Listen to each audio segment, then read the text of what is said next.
피조물 중에서 인간이 오직 인간만이 할 수 있는 유일한 것이 있습니다. 그것은 바로 감탄입니다. 제가 어느 한 강연에서 그 문화 심리학자가 어떤 교수님이 하셨던 말을 제가 책에서 본 적이 있습니다. 감탄, 이 감탄의 뜻이 사전을 찾아보니까 마음속 깊이 느끼어 탄복하다라는 뜻이더라고요. 근데 이 피조물 중에서 오직 인간만이 가질 수 있는 감정이라고 합니다. 물론 뭐 깜짝 놀라고 뭐 동물들도 그런 건 있죠, 그렇죠?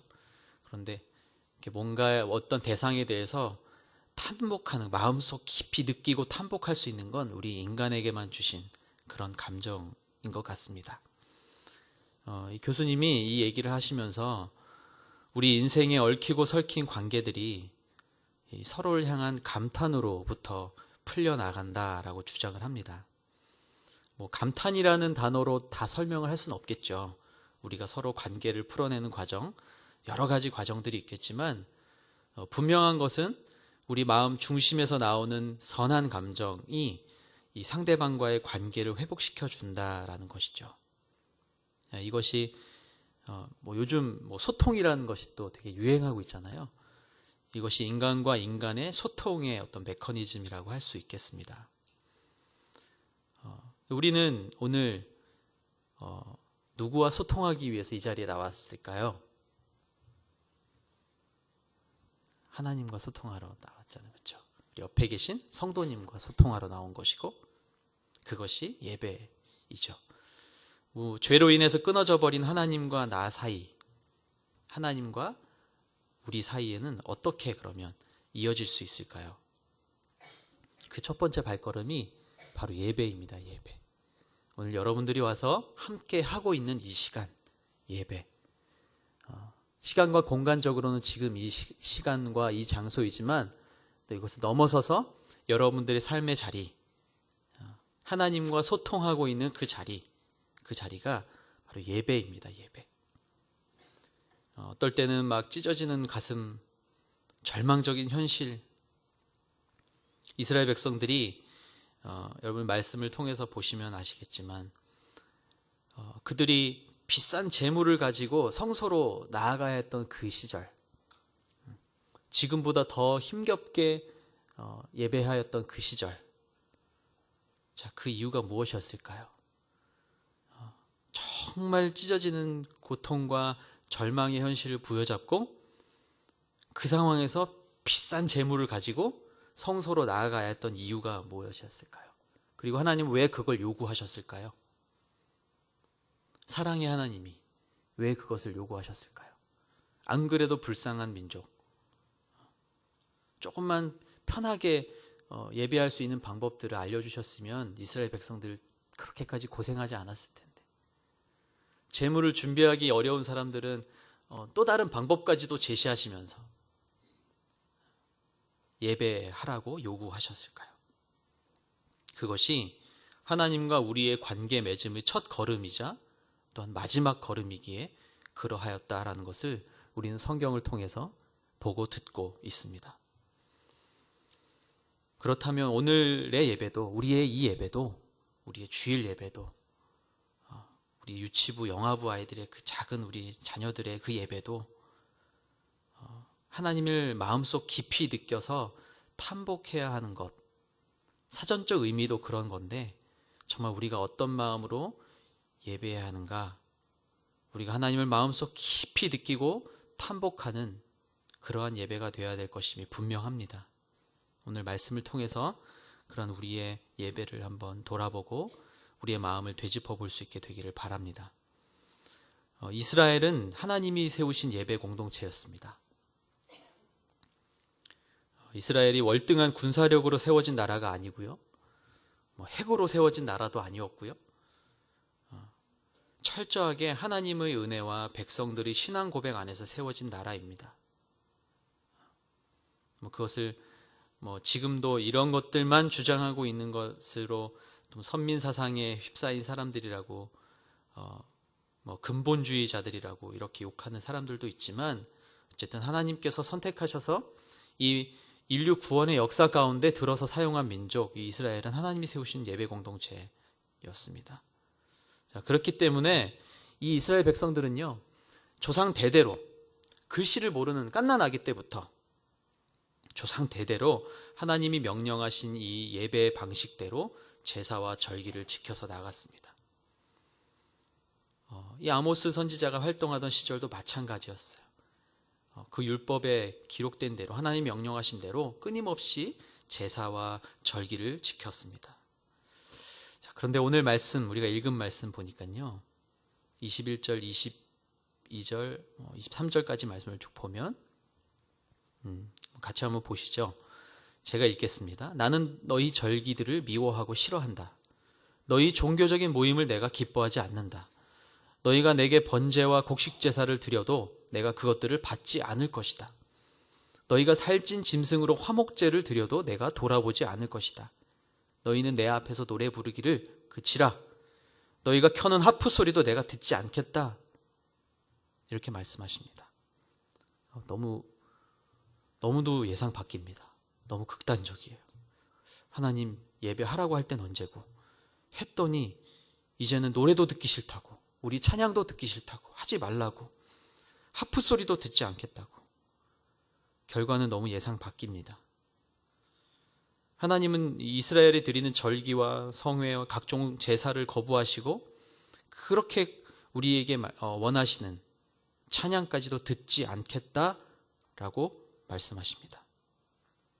무엇 때문일까요? 무엇이 이렇게 만들었을까요? 무엇이 하나님 마음을 이렇게 아프게 돌려버리게 되었을까요? 오늘 결론과 같은 말씀입니다. 24절 말씀을 같이 한번 읽을까요? 24절 읽어주시죠. 시작. 오직 정의를 강물처럼 흐르게 하고 의를 시냇물이 마르지 않고 흐르는 것처럼 항상 흐르게 하라. 아멘. 오늘 말씀이 결론입니다. 오늘 말씀 제목이 하나님을 향한 갈망으로 정했는데요. 제가 그 뒤에 부제를 하나 더 붙였어요.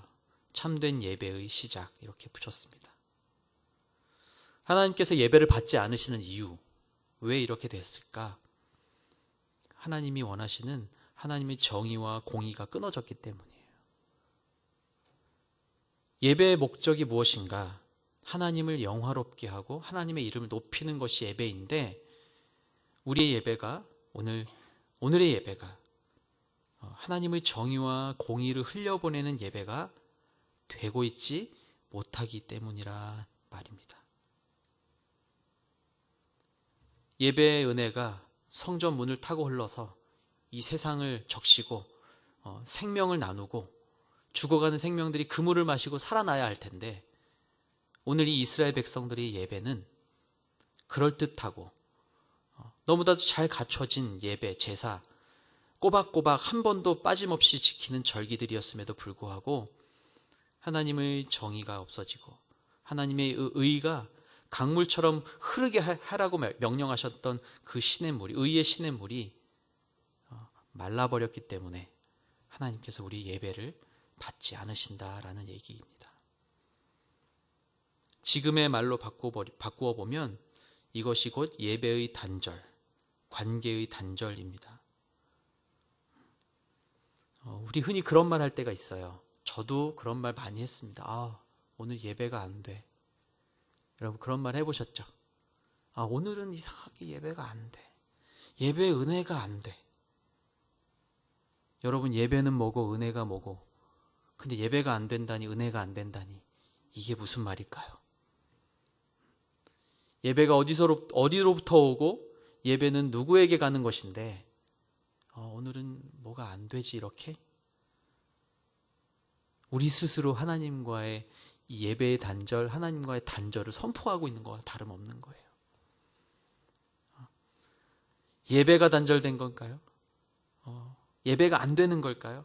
아니면 은혜가 없는 걸까요? 아니면 내 마음속에 그 은혜로 말미암는 정의와 공의가 더 이상 흘러가지 않고 끊겼기 때문에 그런 걸까요? 오늘 말씀의 결론입니다. 우리가 예배 은혜가 없는 게 아니고 예배가 안 되는 게 아니고 찬양이 조금 부르다가 내 찬양 가사가 까먹어져서 예배가 멈추는 게 아니고 내가 하나님을 향한 나의 갈망이 없어졌고 내가 하나님의 얼굴 구하는 나의 열심이 사라졌고 하나님의 정의와 공의가 내 삶에서 흘러가는 것이 멈추어 버렸기 때문에 예배의 은혜가 감격이 사라져 간다라는 거예요. 우리는 다른 사람 탓하죠. 오늘은 예배당이 오늘 좀 덥네. 오늘은 목사님 말씀이 기네. 오늘 찬양이 오늘 조금 내가 모르는 찬양 불렀어. 너무 따라 부르지도 못하겠어. 우리는 그렇게 예배를 내 안에 있는 나의 어떤 조건들에 맞춰서 예배라는 것을 잘못 해석하고 왜곡해 버렸다. 그런 우리의 모습이 있다라는 거죠.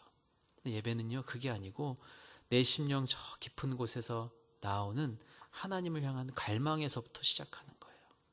하나님을 향한 갈망. 얼마나 갈망하는지 우리는 모르겠죠. 우리 서로의 마음을 들여다볼 수가 없잖아요. 하나님과 나 사이에서 아무도 몰라요. 어떨 때는 막 눈 감고 있는데 옆에서 어머니가 저 막 쿡쿡 찌르는 거예요. 졸지 말라고. 이거 나 묵상하는 거라고. 모르시잖아요. 근데 내 마음은 진짜 어떨 때는 정말 하나님 도무지 내가 여기 앉아있을 만한 상태도 안 될 만큼 내 마음이 너무 괴롭고 힘듭니다. 그러고 그냥 이렇게 아무 반응도 없이 아무 하나님 앞에 내가 부르짖음도 없이 그냥 눈 감고 주여 주여 할 때만 하고 있을 때도 있었던 거예요. 근데 여러분, 이것이 예배예요. 예배. 우리는 자꾸 갖추어진 무언가를 보는 데 익숙해요. 화려한 성전에 익숙하고 멋진 무대 배너에 익숙하고 좀 더 아름답고 예쁜 무대 조명에 관심이 가고 교회 생활을 신앙생활이 연수가 쌓이면 쌓일수록 더 판단의 골이 깊어지고 목사님은 저 목사님 목소리가 너무 커. 어떤 목사님은 무슨 말인지 잘 못 알아듣겠어. 근데 과연 여러분, 물론 그것이 말씀을 대언하는 자의 노력과 수고를 통해서 또 고민을 통해서 나오는 것이겠지만 우리의 판단으로 그것들을 계량할 수는 없다라는 거예요. 백성들이 예배가 단절되고 관계가 단절됐던 건 하나님께서 예배를 받지 않겠다라고 말씀하신 건 백성들이 예배를 받으실 하나님을 찾지 않았기 때문이에요. 하나님은 끊임없이 관심을 가지시고 사랑하고 기다리시고 그리고 이렇게 예배드려라. 이것이 내가 기뻐하는 바다라고 자세하게 우리에게 알려주고 계신데 백성들이 우리가 예배를 받으실 그 하나님을 찾지 않았기 때문에 예배가 단절되는 거예요. 예배가 어렵다 말하는 거예요. 은혜가 없다라고 말하는 거예요. 여러분, 이 성전의 예배의 은혜가 없나요? 있다 없다? 있다 없다? 정현성 목사가 말씀을 잘 어버버버 해도 있다 없다? 있다예요. 의심하지 마세요. 의심하지 말고 물론 제가 열심히 제가 충성스럽게 열심히 고민하는 만큼의 은혜가 또 있겠죠. 그러나 저와 관계없이 이 교회의 머리 대신 주님으로부터 나오는 오늘 말씀을 통해서 우리에게 주시는 하나님의 은혜가 분명히 있다라는 거예요. 저보다 훨씬 더 잘생긴 분이 나와서 설교하시면 은혜가 더 클까요? 클 수도 있죠. 클 수도 있지만 그거를 우리가 계량하고 판단하기에 앞서자는 거예요. 그거에서 앞서서 네, 감사합니다. 네. 있다라는 거예요. 우리는 그거를 너무 쉽게 의심하고요. 쉽게 재단해요. 그게 오류예요, 오류. 예수 오래 믿으면 오래 믿을수록 범할 수 있는 오류. 제가 그거를 너무 많이 했기 때문에 제가 이렇게 너무 솔직하게 제가 고백할 수 있는 거예요. 제가 그걸 너무 많이 했거든요. 내가 해도 저거보단 잘하겠다. 그래서 하나님 부르신 건 아닐 거예요. 내가 해도 저거보단 잘하겠다. 도대체 가나다라라고는 말해야지. 아바버버라고 말하면 어떻게 알아들어? 그럴 때도 있었어요. 제가 20대 때. 그러나 하나님께서 우리에게 원하시는 건 그게 아니에요. 첫 번째는 그게 아니에요. 그냥 하나님을 찾고자 하는 나의 마음, 나의 심령 저 깊숙이 하나님, 내 삶의 어떤 현실과 어떠한 상황과도 관계없이 내가 오늘 주님의 얼굴을 구하려고 이곳에 왔습니다. 어떤 눈에 보이는 부족함이 아니었어요. 공간의 문제도 아니었어요. 여건의 문제도 아니었어요. 재물의 문제가 아니었어요. 이스라엘 백성들이 하나님을 향한 뜨거운 갈망이 사라졌기 때문에, 그래서 그들의 삶 속에서 이제 이 은혜로 말미암는 정의가, 하나님의 의가 멈춰버렸기 때문에 내가 더 이상 너희의 예배를 받지 않겠다. 듣고 싶지도 않다라고 말씀하시는 거예요. 이 얼마나 안타까운 일입니까? 아모스 이 선지자가 활동하던 시절은요, 북왕국 이스라엘의 두 번째 최고 전성기였어요. 여로보암 2세 왕. 여로보암이 첫 번째 여로보암이 있고 여로보암 2세 때 나라가 전성기를 누리고 있었어요. 전성기를 누리는 백성들은요, 이 적당한 선에서 이제 종교 생활에 만족하게 됩니다. 하나님을 향한 간절함이 사라졌고요. 안식일과 절기들은 그저 종교적인 의무일 뿐이었습니다. 그 결과 하나님은 결국 백성들을 향한 눈과 귀와 마음까지 닫아 버리셨습니다. 이 시대는 어떠한가요? 여러분이 살고 계신 이 시대는 어떠한가요? 똑같은 것 같습니다. 우리가 살기 어렵다 하지만 제가 초등학교 시절 한 30여 년 전만 해도 정말 비포장길이었거든요. 연탄을 뗐고요. 여러분은 다 기억나시죠? 기억 안 나시는 나이대는 없으시죠? 예. 근데 지금 30년이 지난 지금 어떻습니까?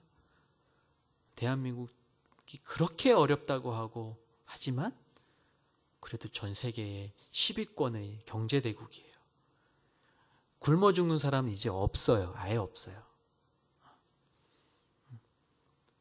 노숙하시는 어르신들도 절대 굶어서 죽지 않습니다. 어떻게 보면 대한민국의 전성기를 맞이했다고 해도 과언이 아닙니다. 우리는 그렇게 말을 하고 있지 않지만, 그런데 교회는 어떻습니까? 우리의 예배는 어떻습니까? 제 30여 년 전에 제가 초등학교 시절 때 저희 부모님, 그리고 정말 난로도 안 들어오는 그 교회 지하실 바닥에서 무릎 꿇고 눈물을 흘리면서 나라를 위해서 기도하던 그 기도의 소리가 지금 별로 들리지가 않습니다. 저도 마찬가지입니다. 편하게 의자에 앉아서 그냥 기도하고, 그 기도의 열심도 예전 같지 않고, 어떻게 지금 뒤돌아보면 우리 부모님은 어떻게 그렇게 기도의 삶을 사셨을까? 그때 우리 어른들은 어떻게 그렇게 교회를 지키면서 이 나라를 위해서 기도하셨을까 생각해 보면, 이 북왕국 이스라엘의 전성기의 모습이 지금 우리의 모습인 것 같아서 안타까운 마음이 듭니다. 소통이 단절된다라는 것, 곧 관계의 파국입니다. 부부간의 관계도 그렇고, 우리가 살고 있는 이 시대 상황을 보아도 우리가 알 수 있죠? 대통령이 소통 안 하면 어떻게 됩니까, 나라가? 결국은 더 어려운 상황으로 갈 수밖에 없는 것입니다. 하나님의 관심은요, 당신의 백성들과 소통하기를 원하시는 것입니다. 바로 그 소통의 첫 번째 방법이 바로 예배입니다. 그 증거가 오늘 24절 말씀에 나오는 하나님의 정의와 공의입니다. 이 예배를 통해서 이제 흘러가야 될 것이 정의와 이 공의인데, 그것이 예배, 하나님과의 아름다운 소통의 증거가 된다라는 거예요. 하나님을 위한 갈망이 내 속에 있어야 안으로는 온전한 예배가 드려지게 되고요. 그리고 밖으로는 이 하나님의 정의와 공의가 흘러가게 되는 거예요. 근데 이미 첫 번째 소통부터 안 된다면 어떻게 우리가 이 증거로 하나님의 정의와 공의를 증거로 내보일 수가 있겠습니까? 그럼 거꾸로 이 증거가 없다면 하나님도 우리의 예배를 받지 않으실 거라는 거예요. 그냥 은혜 받고 아멘 하고 은혜 받은 것처럼 은혜 받은 척하고 이 예배당을 나서봤자 아무런 힘이 능력이 없다라는 거예요. 그 리처드 포스터의 영적 훈련과 성장에 책에 이런 글이 나옵니다. 즉각적 만족을 누리고자 하는 사상은 근본적으로 영적 문제이다.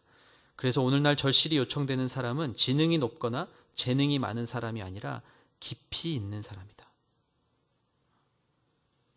깊이가 있는 사람이다. 이 깊이는 어떤 깊이를 말할까요? 우리 내면의 깊숙한 곳에서부터 나오는 하나님을 향한 갈망을 말하는 거예요. 아무리 지능이 높고 재능이 많아서 세상에서 부러움, 괴임을 받는 사람일지라도 하나님을 향한 깊은 갈망이 없이는 결코 하나님의 정의와 공의를 통한 열매 맺음은 없다라는 사실입니다. 그 예배 사역을 하시는 한 목사님이 이런 예배에 대해서 이런 글을 쓰셨어요. 제가 참 좋아하는 목사님인데 출애굽기 25장 본문을 통해서 말씀을 나누시는 건데요.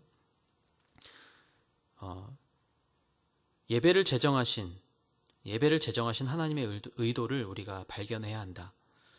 그것은 지성소에서 우리를 만나시는 것이다. 우리와 함께 거하시겠다는 것이다. 하나님께서 제정하신 예배 제도인 성막은 그 문양과 재질과 크기와 색깔 등 모든 것이 그리스도 예수의 인격과 사역의 특성, 하나님의 의도가 다 녹아있다라고 말씀을 하셨어요. 그런데 우리의 예배의 모습은 이러한 신구약을 꿰뚫는 이런 성막을 통한 하나님의 예배에 대한 하나님의 의도, 예배를 제정하신 하나님의 의도를 너무 왜곡시켜서 너무 가볍고 지엽적이고 표피적이고 실용적이고 즉흥적이고 나 중심적이라는 것을 깨달았다라고 말씀하셨어요. 분명히 하나님은 이 성막 그리고 오늘도 말씀하시는 이 여호와의 제사와 절기 이런 것들 통해서 하나님의 분명한 의도를 심어 놓으셨어요. 그 의도가 뭐라고요? 지성소에서 우리를 만나시기 위한 거예요. 지성소가 또 왜 이렇게 작을까요? 뭐 평수로 따지면 6평밖에 안 돼요. 왜 그렇게 초라하게만 화려하지도 않고 그냥 이렇게 초라하게 만들어진 지성소? 그 지성소를 만드신 이유가 무엇일까요? 이왕 만드실 거면 애초부터 성막을 삐까뻔쩍하게 그냥 엄청 넓게 모두 다 들어가게 그렇게 만드시지. 그 목적은 재물을 가지고 나와서 만나기를, 나를 한 사람과 1대1로 만나기를 원하시는 하나님의 의도가 숨어져 있다라는 거예요. 거의 하나님의 유일한 관심이다라는 거예요. 여러분, 하나님의 관심은요, 이렇게 여러분을 찾아오셔서 만나기를 원하시는 게 하나님의 의도예요. 유일한 의도예요. 벌 주시려고 찾아오나? 내가 좀 아까 졸았는데. 하나님은 그렇게 우리에게 우리의 어떤 것을 정죄하고 재단에서 그렇게 찾아오시려는 게 아니라 날 봐, 날 좀 보라니까, 날 좀 봐줘. 얼굴을 들고도 날 봐. 고개를 들고. 그리고 내 이름을 불러봐. 하나님의 의도는요, 그것밖에 없어요. 기도 제목 1번부터 10번 준비되어 있니? 구체적으로 써야지. 그런 식으로 하면 안 돼. 나도 모르거든. 하나님이 그렇게 말씀하시지 않고 그냥 지성소에 나와서 하나님, 내가 하나님 얼굴을 바라봅니다. 내가 하나님의 이름을 부릅니다. 내 속에 있는 것들이 주님을 찬양합니다. 내면의 깊숙한 곳에서부터 하나님을 갈망합니다. 마음속 깊이 느끼며 하나님의 놀라운 이 역사를 내가 탄복합니다. 이렇게 하나님께 나오기를 원하신다라는 거예요. 사랑하는 성도 여러분, 오늘 저와 여러분 안에 하나님을 향한 이런 참된 갈망이 있는지 살펴보기를 바랍니다. 주 없이 살 수 없네. 내 갈급함 어느 곳으로도 채울 수 없네. 제가 참 좋아하는 찬양인데요. 찬양 이렇게 찬양하지만 정작 예배당 문 나서는 순간에는 하나님의 정의와 공의의 물줄기가 바로 멈춰버리지는 않는지. 여러분, 이게 멈춘다면 우리는 예배에 실패하는 거예요. 멈추지 않고 흘려보내야 됩니다. 그렇게 흘려보내려면 오늘도 하나님의 얼굴을 구하고 그 하나님을 만나고 어떻게든 만나고 가야 하는 거예요. 반대로 이생의 복 이 정도 받았으면 좋겠지. 갈급한 마음은 없어지고 적당히 타협하며 즐기자는 마음으로 우리가 스스로 바꾸어 버리지는 않는지 돌아보아야 될 필요가 있습니다. 우리의 의지로 이것들을 채웠다 생각되고 이제는 다 됐다 생각해서 적당히 타협하면서 즐기자는 마음으로 내가 바꾸고 있는 건 아닌가 돌아보아야 된다라는 말입니다. 여러분, 갈급한 심령으로 하나님 곁으로 다가서기 위해서 몸부림치는 예배자가 되시기를 축복합니다. 누구도 아니에요. 옆에 있는 분도 아니고 그냥 내가 하나님의 지성소 앞으로 내가 오늘도 갈급한 심령으로 가난한 마음으로 하나님 곁으로 한 걸음 한 걸음 다가가는 것.